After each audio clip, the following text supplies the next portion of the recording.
اسی سفر میں منافقین نے پیارے آقا صلی اللہ تعالی علیہ وآلہ وسلم کی اونٹنی گم ہونے پر اعتراض کیا تو آقا علیہ الصلوۃ والسلام نے اپنے اصحاب رضی اللہ تعالی عنہم سے فرمایا کہ ایک شخص ایسا کہتا ہے، حالانکہ خدا کی قسم اللہ کریم کے بتا دینے سے میں خوب جانتا ہوں کہ میری اونٹنی کہاں ہے، وہ فلاں گھاٹی میں ہے اور ایک درخت میں اس کی مہار کی رسی الجھ گئی ہے، تم لوگ جاؤ اور اس اونٹنی کو میرے پاس لے آؤ۔ جب لوگ اس جگہ گئے تو ٹھیک ایسا ہی دیکھا کہ اسی گھاٹی میں وہ اونٹنی کھڑی ہے اور اس کی مہار ایک درخت کی شاخ میں الجھی ہوئی ہے۔ اسی طرح ایک چشمہ جوتے کے تسمے کے برابر اس میں پانی کی دھار بہ رہی تھی۔ آپ علیہ الصلوۃ والسلام نے اس میں کلی فرمائی تو چشمے سے زوردار پانی کی موٹی دھار بہنے لگی اور 30,000 کا لشکر اور تمام جانور اس چشمے کے پانی سے سیراب ہو گئے۔ بہرحال تبوک پہنچ کر لشکر کو پڑاؤ کا حکم دیا۔ دور دور تک رومی لشکر کا نام و نشان نہ تھا۔ دراصل رومیوں کو جب لشکر اسلام کی شان و شوکت اور تعداد کا پتہ چلا تو ان پر ہیبت چھا گئی اور رعب کی وجہ سے انہیں مقابلہ کرنے کی ہمت نہ ہوئی۔ لشکر اسلام 20 دن کے قیام کے بعد وہاں سے واپس آیا۔ اس طرح تبوک اور اس کے آس پاس کے کئی علاقے اسلامی سلطنت میں داخل ہو گئے۔ غزوہ تبوک میں بجز ایک حضرت ذوالبجادین رضی اللہ تعالیٰ عنہ کے نہ کسی صحابی کی شہادت ہوئی نہ وفات۔ حضرت ذوالبجادین رضی اللہ تعالیٰ عنہ قبیلہ مزینہ کے ایک یتیم تھے اور اپنے چچا کی پرورش میں تھے۔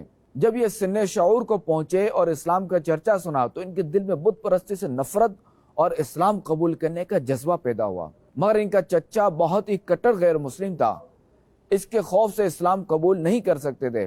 لیکن فتح مکہ کے بعد جب لوگ فوج در فوج اسلام میں داخل ہونے لگے تو انہوں نے اپنے چچا کو ترغیب دی کہ آپ بھی اسلام میں آ جائیں کیونکہ میں قبول اسلام کے لیے بہت ہی بے قرار ہوں۔ یہ سن کر ان کے چچا نے ان سے سب کچھ لے کر گھر سے نکال دیا۔ انہوں نے اپنی والدہ سے کمبل مانگ کر اس سے 2 ٹکڑے کر کے آدھے کو تہبند اور آدھے کو چادر بنا لیا اور اسی لباس میں ہجرت کر کے مدینہ منورہ پہنچ گئے۔ رات بھر مسجد نبوی میں ٹھہرے رہے۔ نماز فجر کے وقت جب جمال محمدی کے انوار سے ان کی آنکھیں منور ہوئیں تو کلمہ پڑھ کر مشرف و اسلام ہو گئے۔ خاتم النبیین علیہ الصلوۃ والسلام نے ان کا نام پوچھا تو انہوں نے اپنا نام عبدالعزیٰ بتایا۔ آپ علیہ الصلوۃ والسلام نے فرمایا کہ آج سے آپ کا نام عبداللہ اور لقب ذوالبجادین یعنی 2 کمبلوں والا ہے۔ خاتم النبیین علیہ الصلوۃ والسلام ان پر بہت کرم فرماتے تھے اور یہ مسجد نبوی شریف میں اصحاب صفہ کی جماعت کے ساتھ رہنے لگے۔ جب خاتم النبیین علیہ الصلوۃ والسلام جنگ تبوک کے لیے روانہ ہوئے تو یہ بھی شامل ہو کر چل پڑے اور بڑے ہی ذوق و شوق اور انتہائی اشتیاق کے ساتھ درخواست کی کہ یا رسول اللہ صلی اللہ علیہ وآلہ وسلم دعا فرمائیے کہ مجھے اللہ کی راہ میں شہادت مل جائے۔ آپ علیہ الصلوۃ والسلام نے فرمایا کہ تم کسی درخت کی چھال لاؤ۔ وہ تھوڑی سی ببول کی چھال لائے۔ آپ علیہ الصلوۃ والسلام نے ان کے بازو پر وہ چھال باندھ دی اور دعا کی کہ اے اللہ میں نے اس کے خون کو غیر مسلموں پر حرام کر دیا۔ انہوں نے عرض کی یا رسول اللہ صلی اللہ علیہ وآلہ وسلم میرا مقصد تو شہادت ہی ہے۔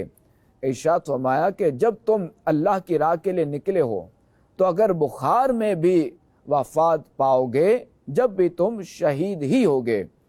خدا کی شان کہ حضرت ذوالبجادین رضی اللہ تعالیٰ عنہ تبوک میں پہنچے تو بخار میں مبتلا ہو گئے اور اسی بخار کے عالم میں ان کی وفات ہو گئی۔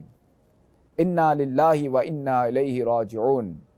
ناظرین دیکھیں کہ آقا علیہ الصلوۃ والسلام نے پہلے ہی خبر دے دی تھی کہ انہیں بخار ہوگا اور اس بخار میں ان کی وفات ہوگی اور یہ وفات ان کے لیے شہادت ہے۔ اور یہ وہ خوش نصیب صحابی ہیں کہ جنہیں خاتم النبیین صلی اللہ تعالی علیہ وآلہ وسلم نے اپنے مبارک ہاتھوں سے قبر میں اتارا۔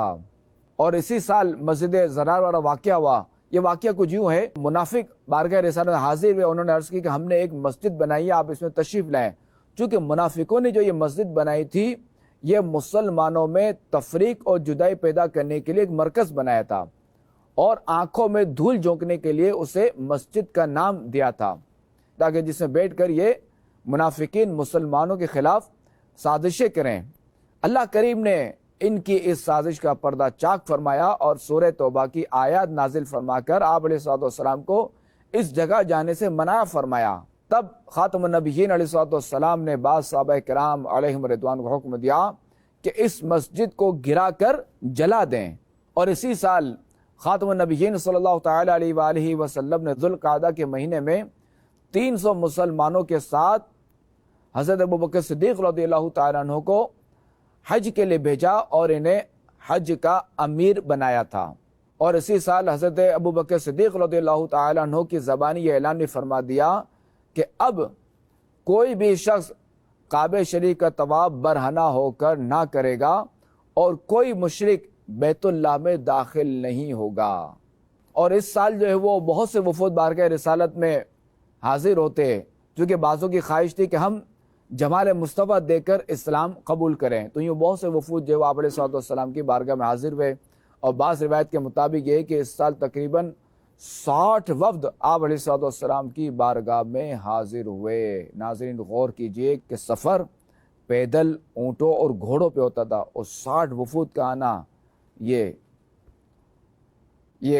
کرم کی بات ہے کہ ایسے خوش نصیب تھے کہ جو وہاں حاضر ہو گئے۔ اسی سال زکوٰۃ کا حکم نازل ہوا اور سود کو حرام قرار دیا گیا، اور بعد میں سود کی حرمت کا خوب اعلان ہوا۔ اسی سال حبشہ کے بادشاہ حضرت اصمعہ نجاشی رضی اللہ تعالی عنہ کی وفات ہوئی۔ مدنی چینل کے ناظرین، اللہ کریم کے پیارے اور آخری نبی علیہ الصلوۃ والسلام کی مدنی زندگی کے 10ویں سال کے واقعات انشاءاللہ الکریم ہم اگلے سلسلے میں سنیں گے۔ مدنی چینل دیکھتے رہیے۔ صلو علی الحبیب صلی اللہ علیہ محمد صلی اللہ علیہ وآلہ وسلم۔ خاتم النبی، خاتم النبی، ہے نبی الانبیاء ان کا لقب، خاتم پیغمبراں فخر عرب۔